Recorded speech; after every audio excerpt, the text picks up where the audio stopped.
to the Free Kick Podcast. My name is Todd, and what a disappointing night it was Saturday for the Philadelphia Union as they fall to Orlando City by a score of 2-1. That was the Philadelphia Union's first home loss in the regular season since September 3rd of 2021, where the Union lost to the New England Revolution 1-0 on a Friday night.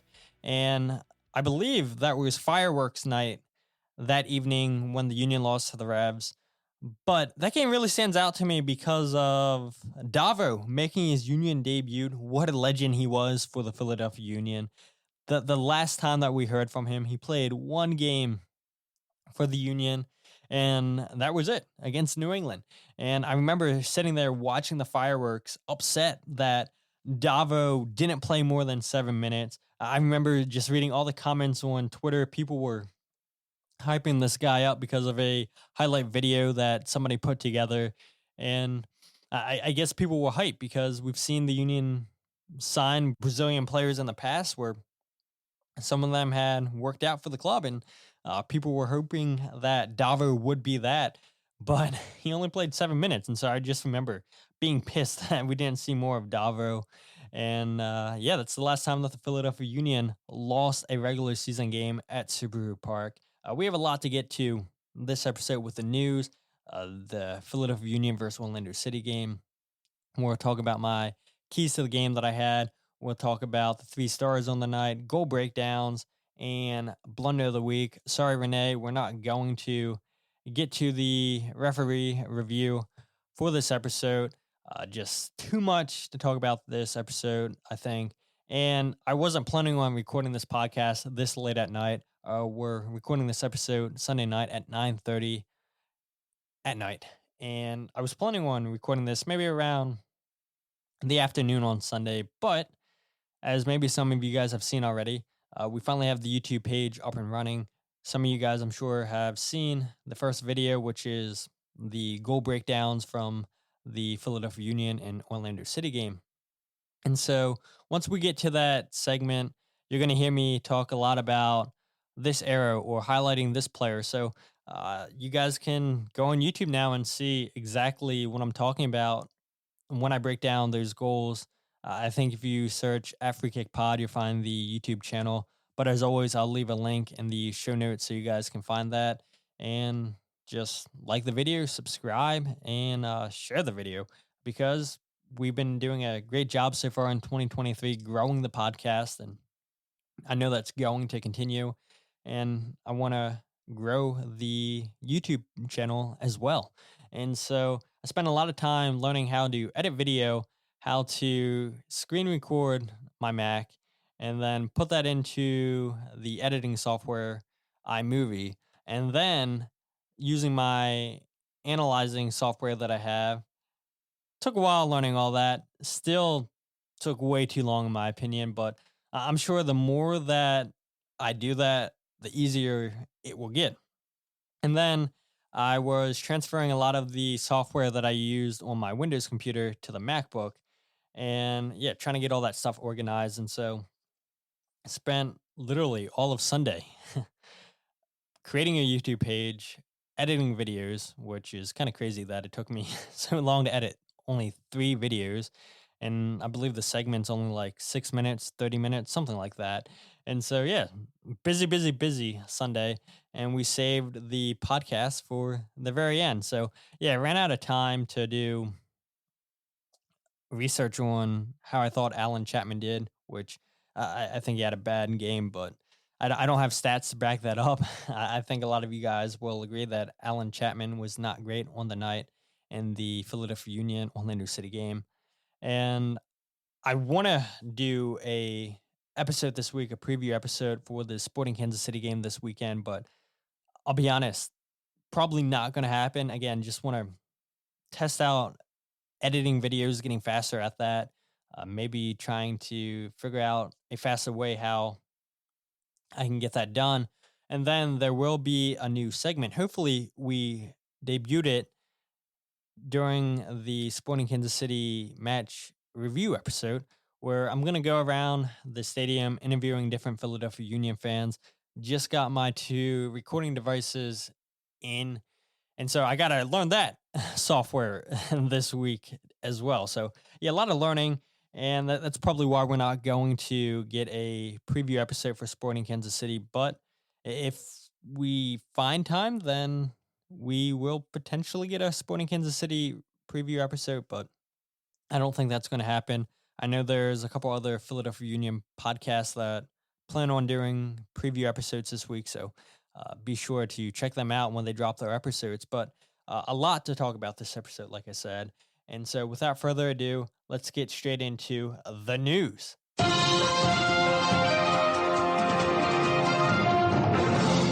right, so I think we have around like 7 different clips that we want to talk about this segment.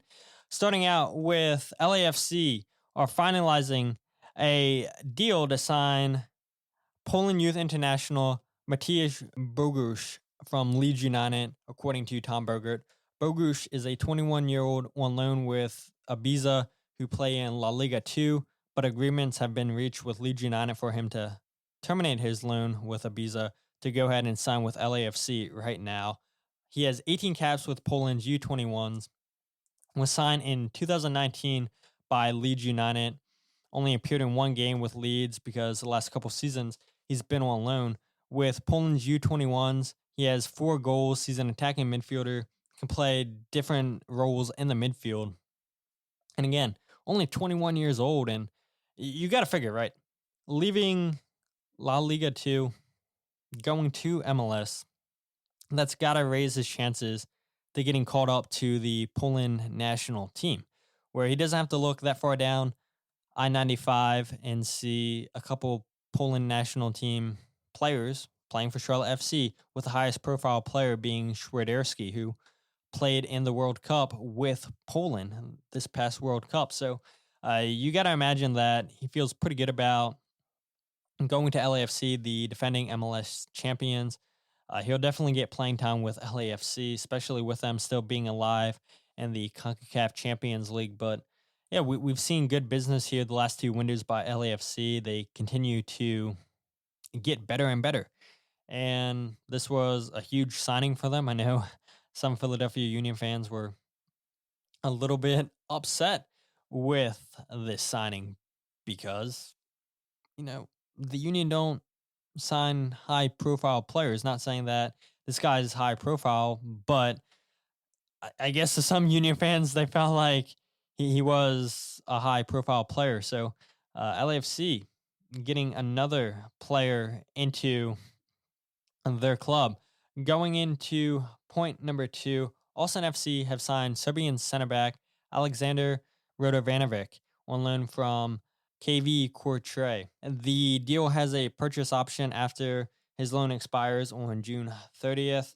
Alexander, he's played all over in Europe in Ligue 1. He has played in the Serbian First Division.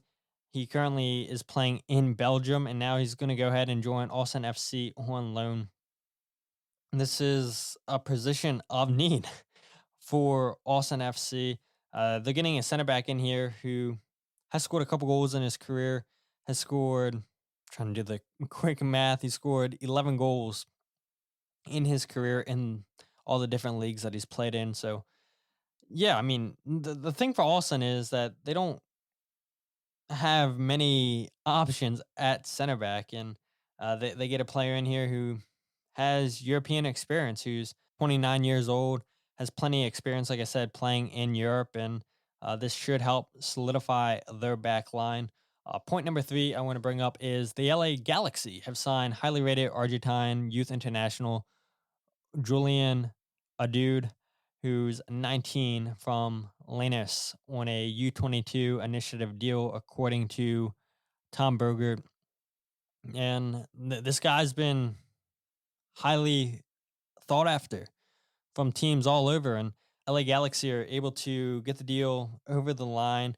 And we've talked about it so many times in the past where we know there's not many great left backs in the world. There's definitely not many great left backs in MLS, and LA Galaxy feel like they've got a great one in Julian, and they've been quite busy this offseason where We know the transfer ban kicks in for them in the summertime, so they're trying to get done all their business right now, signing a couple fullbacks this offseason. And we'll see if they help push LA Galaxy farther in the playoffs this season. But going on to point number 4, DC United have signed midfielder Lewis O'Brien on loan from English Premier League side Nottingham Forest. O'Brien's loan will conclude on July 16th, 2023 with an option to buy. And Nottingham Forest's manager came out and said that they didn't want to lose O'Brien. He's played 13 games so far this season with Nottingham Forest, scored 1 goal. He's appeared with Bradford City when he was with Huddersfield Town. And when he was with Huddersfield Town, he played in 123 league games, scoring 8 goals. He's 24 years old, like I said. And this was a huge signing for DC United, a player that Wayne Rooney really wanted. And I'm sure if he impresses with DC United, they'll make this deal permanent. We saw Ravel Morrison potentially be the guy last season for DC United in midfield. Was not the case, and so they let him leave the club and bring in a couple midfield pieces already this offseason. Bring in another one during the season, and Lewis O'Brien from Nottingham Forest in hopes of solidifying that midfield.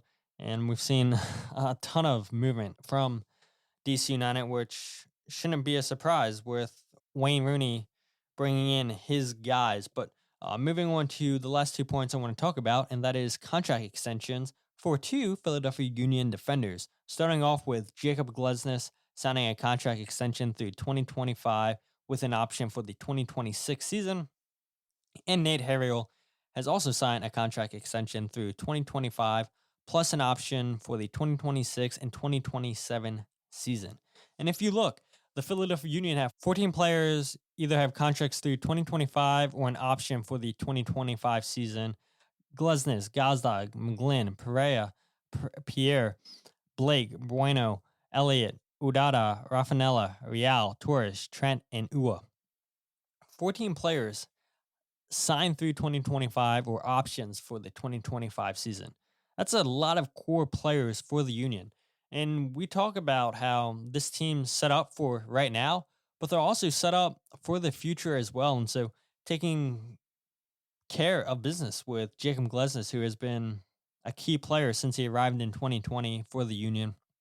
And then taking care of homegrown Nate Harriel, who continues to push Bizo. Bizo continues to push him. Both of these players, I'm sure, will be with Union for the foreseeable future. Nate Harriel has looked good every time that he's been on the field. But Bizo, to his credit, when Nate's been starting, Bizo's upped his game, getting that starting spot back. So to see the Union take care of business, signing these 2 players to contract extensions, and like I said, having 14 players signed through 2025 or having an option for the 2025 season, that is huge for the Philadelphia Union. But let's go ahead and talk about this Philadelphia Union versus Orlando City game.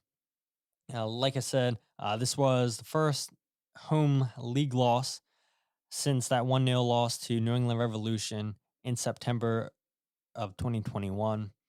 And just like majority of the season, the Philadelphia Union starts slow once again. Though this time they give up 2 goals in the first 8-9 minutes of the game. And Joe Tanzi asked Jim Curtin, is this a trend that's starting to become a problem?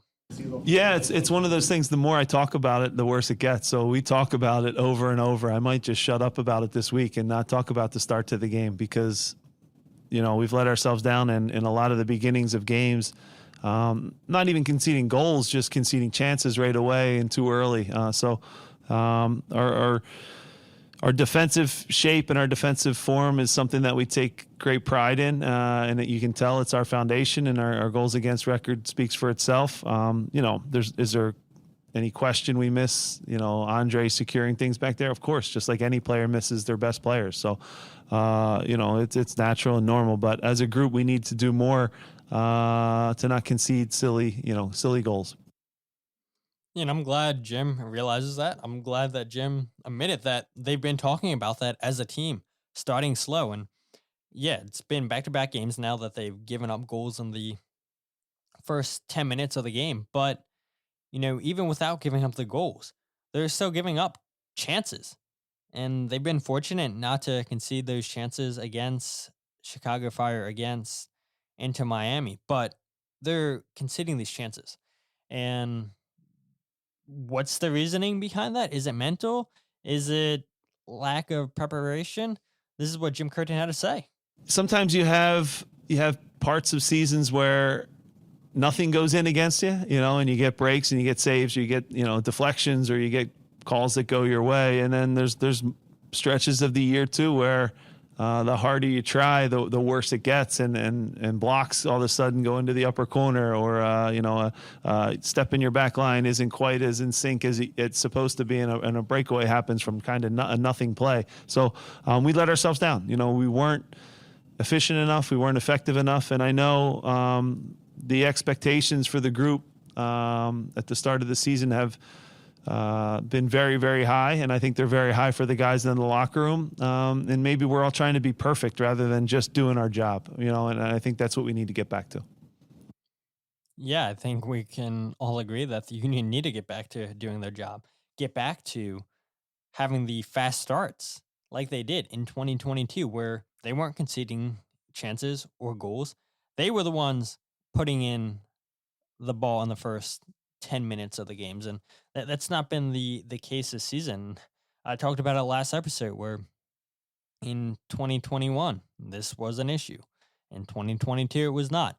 Now in 2023 it's an issue again, and believe me, we'll keep talking about it here on this podcast. Different people in the media will continue to talk about it, because 5 games into the MLS regular season, and it is looking like a trend. And it's got to be mental, right? I mean, I hear what Jim's saying, but what else can it truly be? It's lack of focus for whatever reason, just not dialed in from the first blow of the whistle. And it's discouraging, because when you get yourself down 2-0 the first 10 minutes of this game, that is hard. That is very hard to find your way back. And I know the Union were playing at home, so if they're going to go 2 goals down, you're going to want it to happen at home as opposed to on the road. But there was moments in this game where the Union just couldn't get on the ball, where Orlando City were just passing around. There was a moment in the second half where I think Orlando had the ball for like 5 minutes, where they're just passing it around the Union. The Union are chasing the ball, can't get onto the ball. They can't foul anybody. And that's a credit to Orlando. That's what Orlando City want to do. That's what I talked about last episode with Logan. That's their identity. They want to be a possession-based team. They want to use their wingers like we saw Saturday night against the Union. And for Orlando City fans that say, oh, we don't have an identity, this was your identity Saturday night against the Philadelphia Union. That is what Oscar Pereira wants Orlando City playing like. And they go into a place like Subaru Park and dominate the Philadelphia Union. They dominate them. They catch them flat-footed to start this game. 2 shots, 2 goals. That's great finishing for Orlando City, a team that's not been able to find the back of the net often this season, that have missed the target a lot of times, but their first 2 shots, they find the back of the net against the Union. And now the Union have to dig themselves out of a deep hole, a hole that should have never been dug, but it was. And we'll get into those goals when we get into our goal breakdowns. But I see fans wanting to put the blame on Mikael Uhre or Joe Bendik or Leon Flock, but I don't think these fans realize how big of a loss not having Julian Carranza was for the Union. He's the first line of the press, and not having him out there setting that press really threw things off, in my opinion. After the game, Jim Curtin told us that Mikael Uhre had been dealing with some kind of sickness. He wasn't able to keep his food down, and that's why Mikael Uhre was pulled off. When he was pulled off, he was battling sickness the last couple of games, and to his credit, he was able to go as long as he did and tried his best to get the offense going. It wasn't enough. Chris Donovan isn't the type of striker that's going to press and win the ball back for you either. Chris Donovan's game is, to win those 50-50 balls, to set up teammates. He's not really a striker that's going to run around with his head cut off trying to win back the ball. And I think not having Sergio Santos or Corey Burke on this roster hurts. Whether some people want to admit it or not. At least there's two players. Okay, they didn't score as often as fans may have wanted. But at least when they came on the field, they were always pressing. They were always making the opposition's defenders, midfielders, whoever had the ball, uncomfortable. And you don't really get that with Chris Donovan. To his credit, he tried, but he isn't that type of striker like Julian Carranza is. And only having one striker on this roster where, Mikael Uhre, he's decent in the press too, but he's not Julian Carranza. And because you don't have that first line of pressure, it really hurt the Union Saturday night. Having that striker that's going to do the dirty work. And again, Chris Donovan tried, but that's not the type of striker he is. He's not going to press and try to win the ball as well as Julian Carranza does it, or Sergio Santos and Corey Burke. And again, to Mikael Uhre's credit, battling that sickness to go as long as he did in this game, you've got to give him some credit. And I know fans were saying, oh, this is an issue. We pay him all this money. We paid all this money to bring him into the club, and he can't play 90 minutes. And I get it, right? But on a night where he's battling a sickness, you've got to cut him some slack.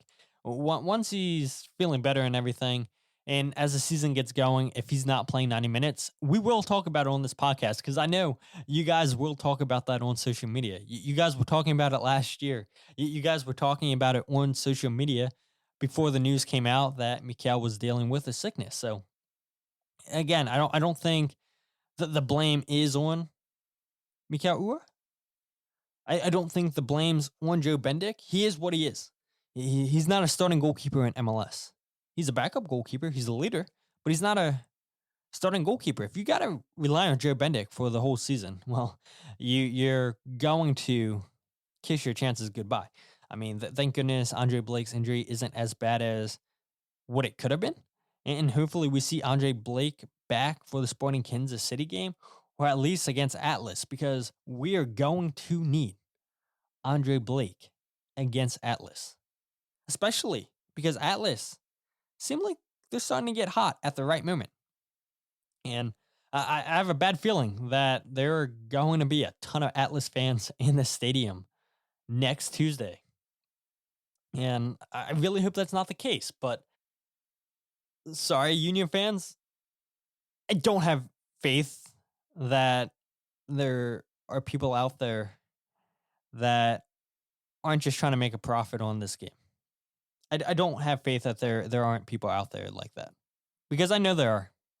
And if the stadium gets overrun by Atlas fans, just like we saw Club America, Union fans only have themselves to blame. So hopefully that's not the case. But the Union, they need Andre Blake back against Atlas. I thought the midfield was pretty non-existent last night as well. And maybe that's because, like I said, they didn't have that first line of pressure in Julian Carranza. Chris Donovan tried his best. And the next player after Julian Carranza that sets the next line of pressure is Leon Flock and Daniel Gazdag, with the former sitting back deeper in this game against Orlando City, playing that number 6 role. And I think Andreas Pereira did a fine job setting pressure at times, but you got absolutely nothing from Joaquin Torres, which is fine. It's not his play style. I get it. But it really does hinder you for what you can do when you have a number 10 that doesn't want to track back and win the ball. And it hurt the Union Saturday night. You know, that there's questions.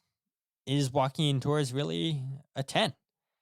That's a fair question to ask, where evidently Montreal didn't think he was. That's why they were willing to move on from him.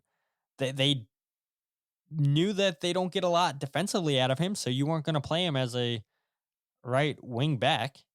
Can't rely on him defensively, and we couldn't rely on him Saturday night against Orlando City.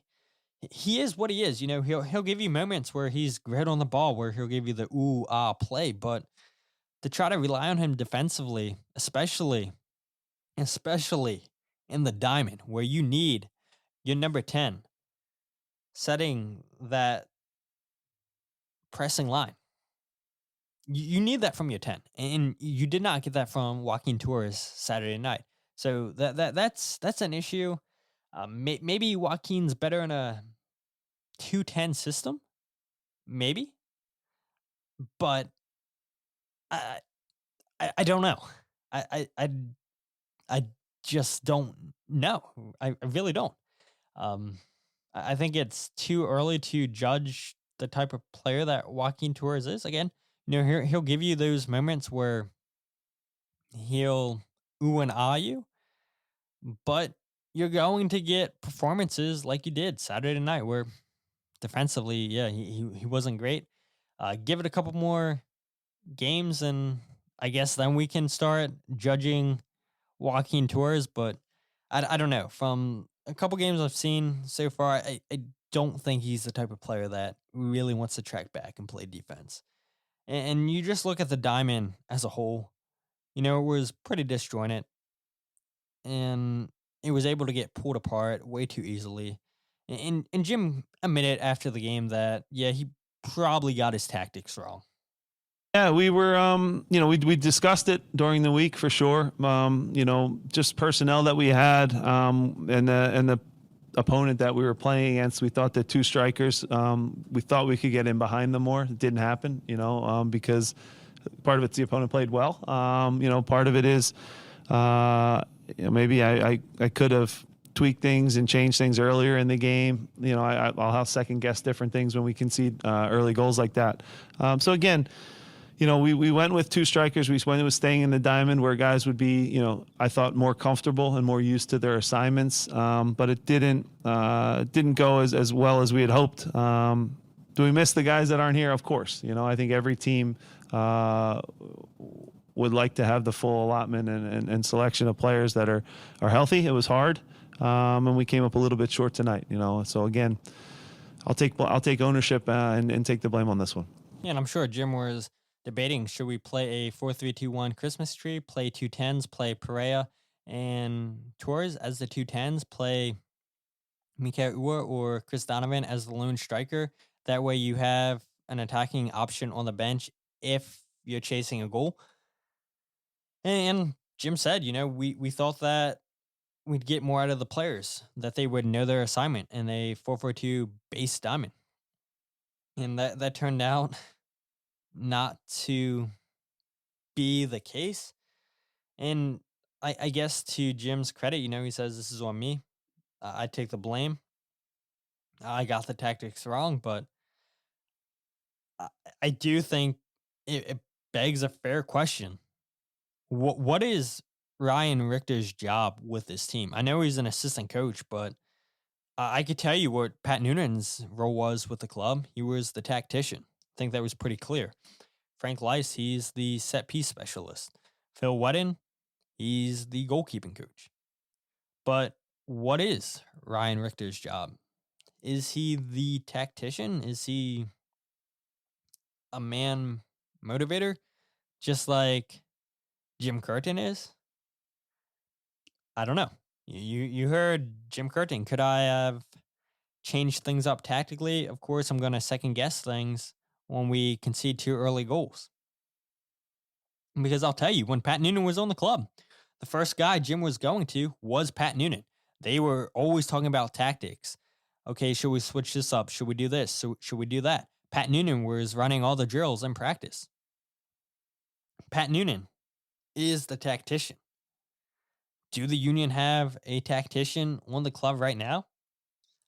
I don't think so. Maybe some people will say that's Ryan Richter, but I honestly don't know what his job is, and maybe that's too harsh. If somebody could come out and tell me, like, please tell me, like, what is Ryan Richter's job other than being an assistant coach? Please tell me, because once I find out, then of course I'll stop bringing that up. But I don't know. It's not clear like it was when Pat Noonan was with the club. I mean, obviously the Union saw something in Ryan Richter where they felt comfortable promoting him from the youth teams to the first team. But it is kind of crazy to me, right, that you had somebody like Kleberson with Union 2 and you lose him to New York City's first team. Why wasn't Kleberson considered? Maybe he was considered for the first team, but they didn't give him the job. They gave it to Ryan Richter.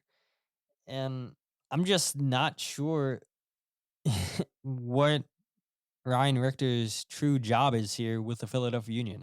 Again, if one of you guys know, please let me know, because I'm having a hard time trying to figure out what exactly that is. And again, maybe it's too harsh. Maybe I'm just trying to look for somebody to point the blame to, but you see it in all sports, right? Especially like the NFL. You see all the coaches that are on the sideline. You have a running backs coach, you have a tight end coach, a wide receiver coach, you have an offensive coordinator, defensive coordinator, a linebackers coach. Like we all know people's jobs. We know the areas that they focus on. But I'm not sure what that is with Ryan Richter. I'm just not sure. All the other coaches, I just told you what their jobs are, because I know what their jobs are. Not sure what that is with Ryan. I mean, I don't know. I'm just repeating myself now, but please, like, I'm being so serious. If somebody knows, please let me know. But yeah, I don't know. It's a disappointing night for the Philadelphia Union. Well, Orlando City were fantastic. Stratahar, the goalkeeper for Orlando City, was fantastic. I mean, you saw it in the second half. Ali Bedoya had a great chance to score with a header, and Stratahar comes up huge with the save to deny Andre Blake. And he had 5 saves on the night. Every single save that he made was such a huge save. I thought the 2 center backs for Orlando City, Schlegel and Jensen, I thought they were good. The 2 defensive midfielders for Orlando City, I thought were excellent on the night.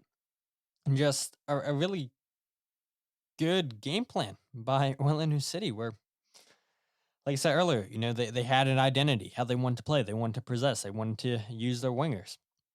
And they cut the Union open way too easily. And that's credit to them. They made the diamond, like I said, look non-existent in this game. And for Orlando City fans that may or may not be listening to this podcast, this game, Saturday night, was your clear identity of how Oscar Pereja wants to play with Orlando City. But let's go ahead and talk about the keys to the game. Number 1, I said, test the goalkeeper. Orlando City have allowed the 8th most shots against so far in MLS with 49 against. Well, they gave up 26 shots on the night against the Union. And with a new goalkeeper in, you know, I thought it was best to test him early on, consistently crashing the box and making him uncomfortable. Well, Jim, was that a pass or not? Yeah, look, they have a goalkeeper that, you know, has done a good job for them, but hasn't played a ton of MLS games, similar to Joe probably in recent years. So the idea is to test them as much as possible, put traffic in front of them, try to hit the target.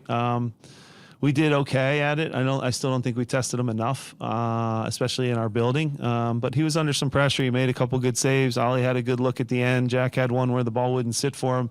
But overall, you know, whenever there's a goalkeeper that's their starters away on international duty, we always try to get shots on target. And I think we missed the target quite a bit tonight.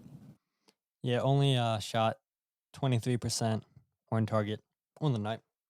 Not great at all. Not great at all by the Union. Where, okay, they had the right game plan. You heard it from Jim Curtin, but the goalkeeper was not tested enough.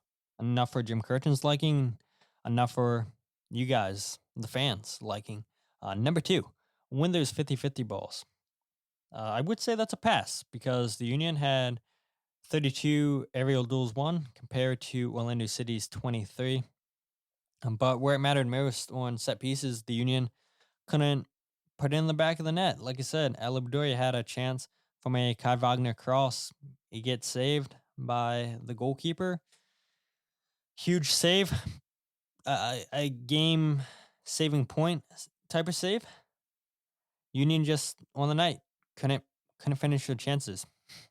Didn't test the goalkeeper hard enough.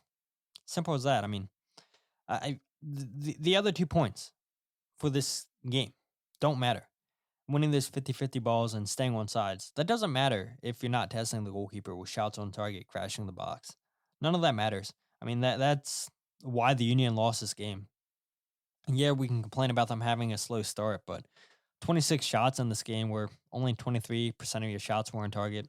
It's not good enough where you should have been testing the goalie a lot more than what he was tested. And like I just said, point number 3, I said stay on side. It's a fail. The Union went off sides 4 times in this game. They had already led the league with offsides prior to this game with 17. Mikael Uhre was 3rd in MLS with 5 offsides calls. Goes off once in this game. Wasn't great. And maybe part of that's because different players you're missing a couple key guys, but it's got to be better. The chemistry, timing your runs, it's got to be better. And it all starts with testing the goalkeeper, which the Union don't do. 3 stars on the night. Number 1, Andreas Pereira, 1 goal, 6 out of 7 ground duels won, 1 interception, 5 ball recoveries, 40% of his shots were on target, which, again, was high when you look. Only 23% of shots were on target for the Union, so 40%'s not great, but when you compare it to the 23% the Union had on the night, yeah, that's great. You take that. Number 2, Ali Bedoya, 2 out of 2 tackles won, 1 interception, 4 ball recoveries, 3 out of 5 ground duels won, 6 out of 10 aerials won, 4 chances created. And I was sitting there like thinking, man, if Bedoya was a little bit faster, he was making all the right runs. This guy constantly makes the right runs. It's just he doesn't have the pace that he once had. And playing as an 8 and watching Ali make the runs that he makes, oh my gosh, like it reminds me of Ali in his glory days, playing as a right midfielder with the national team, playing that position when he was with Nantes. And I love Ali Bedoya so much. This is a guy who gives 100% for the club, and he barely puts a wrong foot in. And I do feel bad when I talk about 3 stars on the night all the time, and I rarely put Ali on that list because he's so consistent. And he gave everything. And not saying that the team didn't give everything, but man, he's just constantly making the right runs. And if you guys don't pay attention to that, or if you guys go back and rewatch games, like watch Ali Bedoya. Don't focus on anything else. Focus on him. Focus on his tracking. Focus on his movement. He does everything you want a number 8 shuttler to do. And I'm so glad that he's back with Union. I think he's going to have a fantastic season with the club. He's the leader that this club needs. But, man, if he was a little bit faster, yeah, I think he would have had a couple goals on the night. And then number 3 was so hard. I think other than Andreas and LA, there weren't any other good performances. And so I'm going to say Kai Wagner. I mean, his crossing was atrocious on the night. Only completed 28% of his crosses, 5 out of 18. 2 out of 2 tackles, 4 chances created. Wasn't great offensively from Kai. Defensively, solid. Could he have been better? Yeah, sure, but was not great offensively from Kai Wagner. And yeah, I feel bad for adding a third star because I don't think anybody else on the team impressed on the night. But let's get straight into the goal breakdowns. And like I said, if you guys want to see what I'm talking about in this segment, just go on YouTube. I'll put a link in the show description so you guys can see it for yourselves at Free Kick Pod. I believe the YouTube page is called. All right, so the first goal of this game comes courtesy of Orlando City's Ojeda. You're going to see the Union do a good job taking away the short pass from Orlando City's goalkeeper. So he's just going to send a long ball up top. You have Chris Donovan taking away the pass to the left back, and Torres and Ua on the 2 center backs. Coming into the picture, you have Andres Pereira taking away the pass to Felipe Martins, one of the number 6s for Orlando. So a lot going on in this video. I'm going to pause it real quick for you guys. Highlighted is Ojeda, the goal scorer, and I have an arrow indicating that it should have been Jack Elliott slotting over, paying attention to this run, because Kai Wagner's in a position where he can't get Ojeda. Ojeda has Kai Wagner exactly where he wants. He's running into space that nobody is marking. You have Jack Elliott who hesitates, should I go for this 50-50 ball? Should I watch this run? And because of that slight hesitation, Ojeda is able to run by him and Kai Wagner with ease. You have Liam Flock, who's out of position, who tries to go for the 50-50 ball, but instead it should have been Liam Flock on Mauricio Pereira, the number 10 for Orlando City, and it actually should have been Jakob Glesnes, as you see the arrow, going for this 50-50 ball, but no communication between Jack Elliott and Jakob Glesnes, and because of that, it's a terrible play by the Philadelphia Union. Completely caught out of position because of that hesitation from Jack Elliott, and because nobody put the pressure on Mauricio, he's able to just clip this ball over the top, sees the run by Ojeda, and Ojeda's in here. And I know there were some people saying, oh, is he offsides? Is he not? I don't think he's offsides by the time the ball comes over. And just bad communication here from Jack Elliott and Jakob Glesnes. I'm going to pause it again, where it should have been Jakob Glesnes going for this 50-50 ball, not Jack Elliott, where he realizes, I shouldn't go for this, and then he hesitates, and then it's Liam Flock going for it. Just terrible communication for the back line of the Philadelphia Union, and it's no wonder that Orlando City were able to capitalize on just poor communication from the Union. All right, so what you're going to see here, this is the second goal from Orlando City, courtesy of Angelo, and you're just going to see Orlando City passing out of the back because they stopped a Philadelphia Union attack, and what you're going to see here on this play is Jack Elliott is pushed up into Orlando City's defensive half, the Union's attacking half of the field. And on the screen, I have Angelo highlighted. He is the person who gets the goal, but that's not why I have him highlighted right now. You're going to see him put pressure on Liam Flock. And this was a good step from Jack Elliott. And honestly, I don't think the pass was bad to Liam Flock. You're going to see it here on your screen. I have Liam Flock highlighted. And what you're going to see is Angelo come down and put pressure on Liam Flock, which credit to him for putting that pressure, making Liam Flock uncomfortable. But this was bad from Liam Flock because we talked about it during the Columbus game. One thing that stood out to me was Daniel Gazdag's scanning of the field.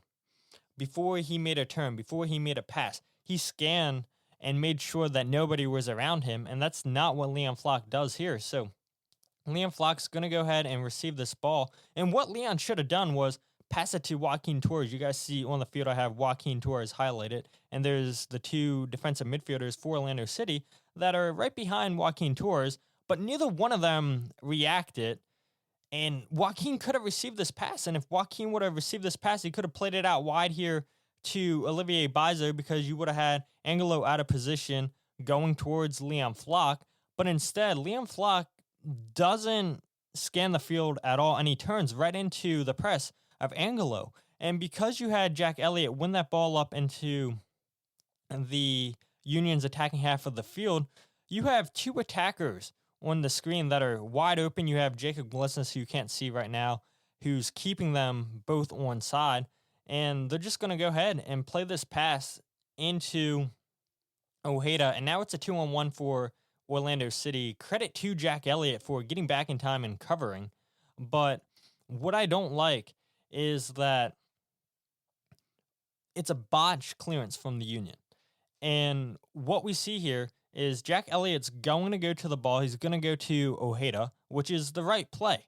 But if you're going to do that, Jakob Glesnes needs to slot over and cover that space that Jack Elliott's leaving behind. I have it highlighted here on the screen. And what you see is Jakob Glesnes just getting caught flat-footed. And because of that, Ojeda is able to slot the ball into Angelo, and it's an easy finish for him. And Orlando City have 2 goals within the first 9 minutes of the game against the Union. All right, and let's take a look at the last goal of the night, courtesy of Andres Pereira. And I thought Orlando City actually defended this play pretty well. We're going to see Bizo combined with Ale Bedoya on the right side of the field, where Bedoya is on the right touchline, and Bizo is going to make an inside run and drag his defender with him. As you can see, the 3 defenders for Orlando City have this pretty well covered. Everybody's marking their guy in 1v1 defending. And the run by Bizo is going to open up space. And that's key for this play happening, where you're going to see Torres run into that space that Bizo made for him. Again, you can still see the 2 center backs have Chris Donovan and Mikel Ua for Orlando City. And then you have the right back, Kyle Smith, in a 1v1 situation against Andres Pereira. And I love this from Andres Pereira. I'm going to highlight him here, where he starts making a run towards the near post, and then he's going to run off of the back shoulder of Kyle Smith and get himself free and just out jumps him. And his shot goes off the post. He follows it up and puts it in the back of the net. But we saw this a couple times in the Champions League against Alianza, where Andres Pereira was really, really good in the air. We saw last season he was excellent in the air for Orlando City, where we talked about it in the keys to the game, that take advantage of the height difference that the Philadelphia Union have on Orlando City, use that height advantage. And we see it in this play with Andres Pereira, where he makes that run towards the near post, and then he backs off, goes towards the back post, out jumps his defender, hits the post, gets his rebound, and puts it in the back of the net. And that was the only goal of the night for the Philadelphia Union. All right, so let's move on to the last segment of the night, which is Blunder of the Week. And there were a couple good choices this week, but one was definitely above the rest. I thought about, honestly, giving myself Blunder of the Week this week because of joining Jim Curtin's midweek press conference. And I asked him a question about having 64 shots on target against Montreal. And he was like, "Did you just say 64 shots on target?" And I didn't realize I said that at the time. And I was like, "Wait, why are you asking me that?" And I was like, "Oh, wait. Yeah, I did say 64 shots on target."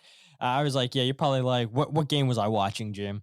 And I meant to say 64% of their shots were on target, not 64 shots on target. So, yeah, I felt pretty dumb that I said that. But it's nice to know that Jim Curtin was paying attention to my comment in the press conference. And if you guys want to watch that blunder, I'm sure you guys can find the video on the Philadelphia Union's website. Just look for the midweek presser in there. And yeah, you hear my question towards the end of the press conference. And yeah, I'm glad that Jim Curtin paid attention to what I was saying. So if you can't laugh at yourself, then are you really having fun? So it's all fun, right? And then choice number 2 was an email that I got during the week, which I'm not going to get into the email, but it was super annoying to get. And a couple other people I know got the same email. We're not happy with said email. And I really thought about making that blunder of the week, but now blunder of the week is going to go to Sporting Kansas City. And if you guys have Twitter, if you guys paid attention during the start of last week, the soccer podcast called River City Ramble, which was formerly the Soccer Capital podcast, they released a statement because Sporting Kansas City were intending to sue them for their former name, Soccer Capital. And you might be saying, why would Sporting Kansas City threaten to sue a podcast? And I'm with you, right? But apparently, Sporting Kansas City had trademarked the name Soccer Capital in 2021. This podcast, River City Ramble, actually started in 2021. They started the podcast, I believe, before Sporting Kansas City trademarked that name. But because Sporting Kansas City had that name trademarked, it means that nobody else can use that name. And it finally got approved in 2022. And then in February, River City Ramble got an email from Sporting Kansas City asking them, are they going to change their name? If not, they're going to take legal action against them for using the name Soccer Capital. And it's so mind-blowing to me that Sporting Kansas City would waste their time going after an independent fan-ran podcast. But I get it, right? They had the name trademark, and it is Sporting Kansas City's right to take legal action. They went through the trouble of getting that podcast trademarked. But it's just so crazy to me that Sporting Kansas City have only released 8 or 9 episodes, I think, since they've used that name. And they're really feeling the need to waste their time to go after a podcast that's not making any profit just because they can. River City Ramble released a statement saying, with the repeated threats made to us over trademark infringements from the Sporting Kansas City affiliated KTP LLC, we have decided that we will change the name of our podcast from Soccer Capital to River City Ramble. We decided to give in to the threat so we can move forward from the situation and the stress that has placed upon us. As much as we'd love to fight it, we do not have the time, resources, and ability to accept risks to do so.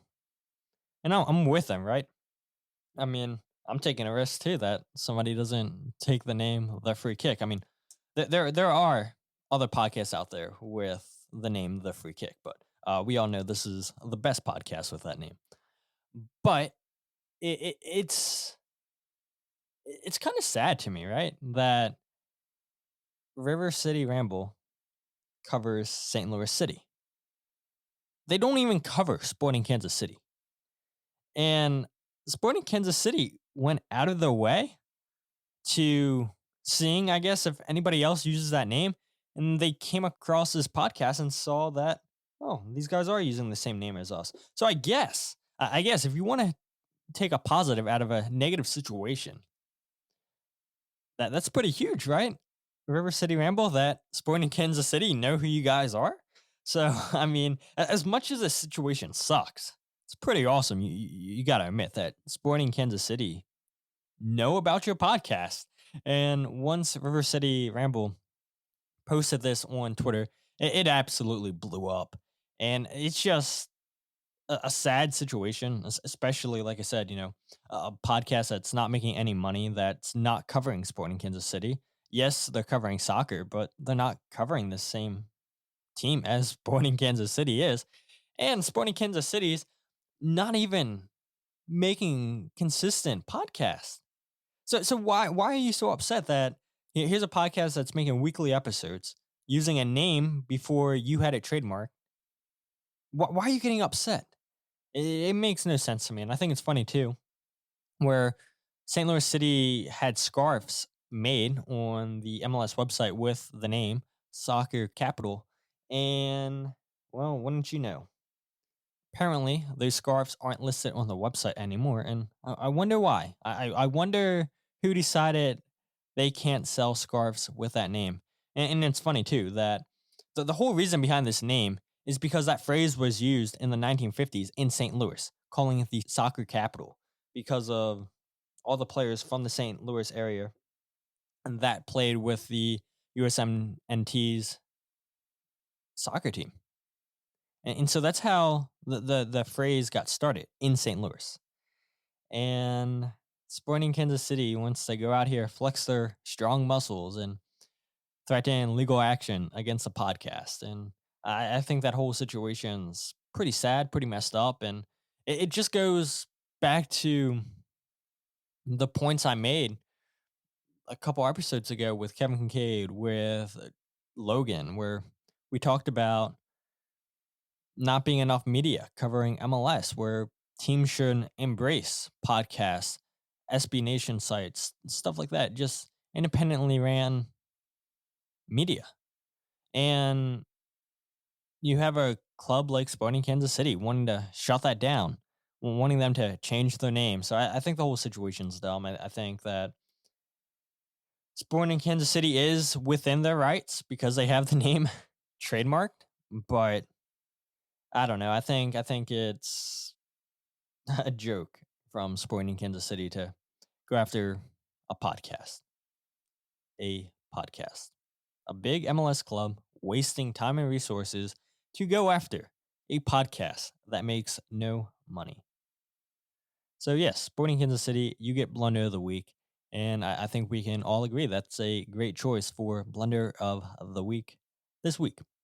But if you guys aren't following the podcast on Twitter, Instagram, or Facebook, follow at Free Kick Pod, wherever you get your podcast, The Free Kick. Be sure to like, share, and subscribe the YouTube channel at Free Kick Pod. I believe I have it listed under. I'll leave the link, as I've said for 1,000 times in this episode now, in the show description, so you guys can go ahead and check out the content on there. Because, look, I'm super excited what's to come with the YouTube page. And I'll be honest, probably not going to be writing for a long time, just because I feel like my talents better used making podcasts, editing podcasts, making audio, learning how to make videos, making that kind of content. So that's where I want to focus my time on, and not so much the writing.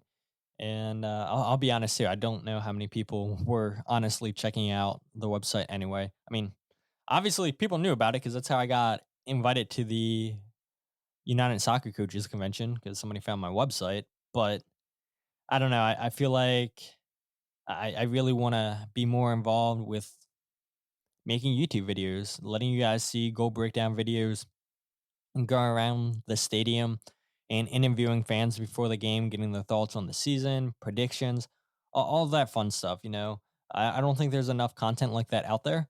And why not get into doing stuff like that, as well as continuing the podcast? So hopefully you guys will continue to support me in that endeavor. And yeah, hopefully we can just continue spreading the word about the Philadelphia Union and MLS, and just seeing what the rest of this season has in store. But until then, my name is Todd, and this is the Free Kick Podcast.